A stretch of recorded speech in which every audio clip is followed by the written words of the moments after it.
Hey there, ladies and gentlemen, and welcome back. I'm your host, PattSun, and today we're gonna be taking a look at r/ProRevenge, where OP gave his cheating wife one hell of a birthday party. Let's begin. My girlfriend got blackout drunk on our anniversary and kept calling me a loser. Posted by Reddit user Remote B. Throwaway cause I don't want her to find this. My girlfriend and I were supposed to celebrate our 3-year anniversary today. She started the day with telling me about how not that big of a deal the anniversary was, and I'm not gonna lie, I was a little hurt. By the end of this, you are going to be crying like a little bitch. I specifically tried hard to make sure I got the day off from work, even after some scheduling conflicts with my boss almost made it impossible. I even surprised her this morning with wine and chocolate and her favorite sodas. We went to a couple of different places, including the mall and Target, and some errands that she needed done. I tried my absolute best to make sure my attention was on her all day long, which is difficult sometimes because I have and tend to get distracted when I'm just relaxing. She did get me a few things throughout the day, but overall she mostly ignored me, not wanting to stand with me or just getting mad at little things. I tried to end our day off at the bar near our place, which I thought would be a romantic way to end things. She had already had 2 glasses of wine at our house and went for a few more drinks at the bar. When I was ready to leave, she insisted we go to another bar down the street, and maybe I should have said something. But I also thought it wasn't my place to boss her around, and there was an arcade in the bar, so I was willing to go to try and get her to play some arcade games with me. She instead tried to leave me and join a table of random people at the bar, which is where I finally intervened and told her it's our anniversary, and I wanted to be with her. She finished her drink, we didn't play any games, and began to walk home. Halfway home I realized she was blackout drunk, couldn't stand straight, could barely walk, and wasn't speaking right. She insisted that I leave her on the street to go get her the car and drive her home, which I refused because I had a couple drinks and I didn't want to risk it. This is where she began to get really mad at me. At one point she wanted to use the bathroom right on the bridge we were on, and when I told her she can't because that's illegal, she got more upset. Fast forward to us being home now, and she went to use the bathroom, could barely stand up, demanded I make her food, and then she just kept calling me a loser over and over again. She finished her food and went to bed saying I was useless. Now, I've always been emotional, but I just want to cry now. Wow, like a bitch. And that's what Frieza said. I don't want to be with someone who thinks I'm a loser. I'd do anything for her. Did I do something wrong? What should I do? TLDR, my girlfriend got blackout drunk and called me useless and a loser. Update, we finally broke up. If I'm being completely honest, I wanted out of that relationship a long time ago. I think the only reasons I really stuck around is because I didn't have a lot of people in my life who made me feel loved. And I think even a glimpse of that on the days where she was sweet to me would fool me into thinking that things were gonna get better. I'm signed up to start talking with a therapist now, so I'm hoping to kind of get to the root of why. As many of you put it, I am such a doormat sometimes. I don't like that about me, but I want to try and get better. As to why this took so long to get to, I was unfortunately on a lease with her until June, and I couldn't afford to break lease early. I knew that if I had tried to break up with her before the lease ended, things might have gotten nasty, and I just wanted to be able to sleep at night. I do want to say thank you to all the kind words that people gave me. It definitely helped me start seeing that I did have value and I deserve to be loved the way I wanted. I'm still struggling with my depression, but I think this is the right way to go. Thank you all so much. If there's anything I left out that you're curious about,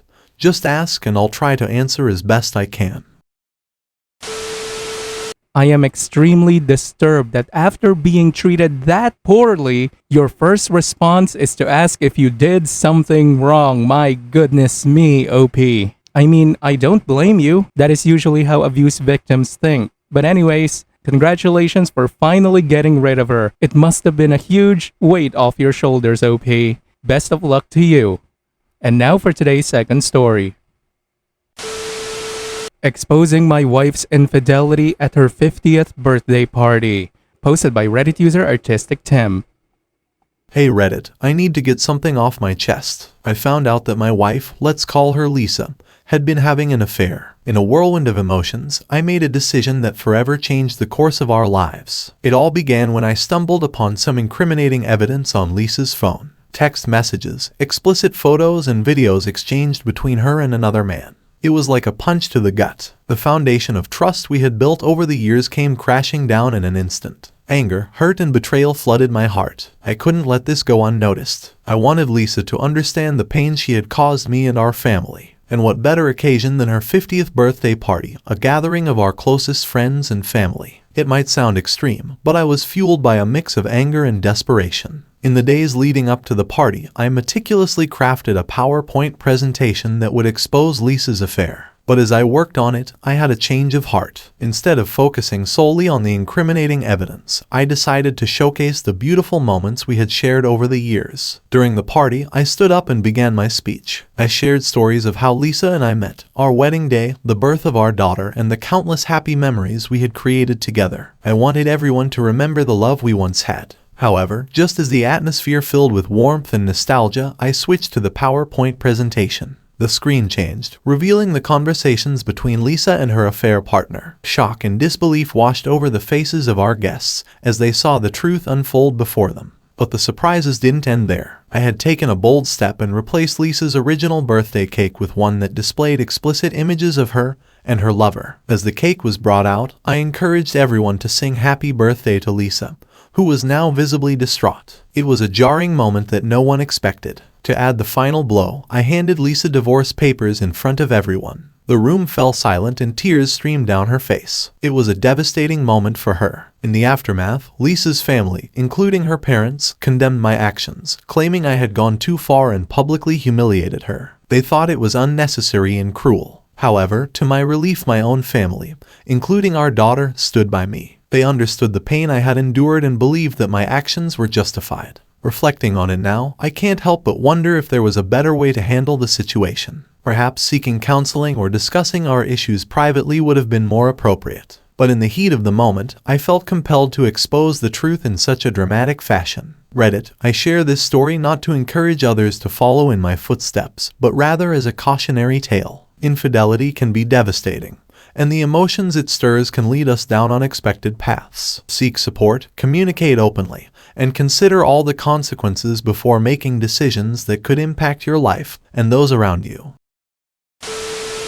And now for OP's update. First and foremost, I want to clarify some details that were left out in my original post. My ex-wife Lisa didn't contest the divorce. She acknowledged her affair and, surprisingly, cited my demanding work schedule as the reason she sought comfort elsewhere. According to her, the affair partner made her feel young and desired again, filling a void that she believed I couldn't. My daughter, who suspected something was amiss, had been misled by Lisa. She manipulated the situation, feeding her misinformation to maintain their secret. It breaks my heart to think that my daughter had to endure the confusion and emotional turmoil caused by their actions. Speaking of the affair partner, it turns out he used to work for me before the pandemic hit, and I had to let him go due to financial constraints. Little did I know that he would find his way back into our lives, this time as the catalyst for the destruction of my marriage. Following the incident at the birthday party, my former in-laws threatened legal action against me. That's stupid! You're stupid! Stop being stupid! Believing I had gone too far in exposing Lisa's infidelity. However, Lisa managed to talk them out of it, admitting that she deserved the consequences of her actions. It's a relief to know that at least she took responsibility for the pain she caused. Since the divorce, Lisa has expressed deep regret for her affair. She claims to have realized the gravity of her actions and the toll it took on our family. While I appreciate her remorse, it doesn't change the fact that the trust we once shared has been irreparably shattered. On a personal note, I've been embracing single life and rediscovering myself outside of the confines of a failing marriage. It hasn't been easy, and I won't deny that I've battled with dark thoughts. But the love I have for my daughter is my anchor, the reason I stay strong and keep moving forward. I could never put her through the pain of losing a parent to suicide. To those who question the authenticity of my story, claiming it's fake or exaggerated, I have a simple message: kiss my ass. This is my life, my pain, and my journey. I shared it with the intention of finding support and connecting with others who may have faced similar struggles. If you choose not to believe it, that's your prerogative, but don't diminish the reality of my experience. Thank you to those who have shown empathy, offered kind words, and shared their own stories. Your support has meant the world to me during this difficult time. Let's remember that life can be challenging, but it's our resilience and the support of others that help us find our way through the darkest moments.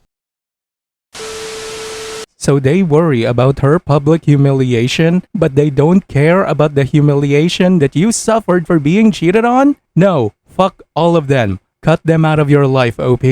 You did the right thing. And I'm sure there could have been a million different ways you could have gone about this, but would any of them make you feel as good as this one? Absolutely not. Always expose cheaters, gentlemen. Viewer support is the best way for me to remain independent and continue bringing you these daily videos, which will always be here on my channels for you to watch absolutely free. So please consider subscribing to me on Rumble and on YouTube. Both will be linked in the description box down below. Thanks for listening, everyone. If you even somewhat enjoyed today's story, make sure to give this video a thumbs up, and if you really like it, consider subscribing to PattSun to never miss a future upload. Stay strong.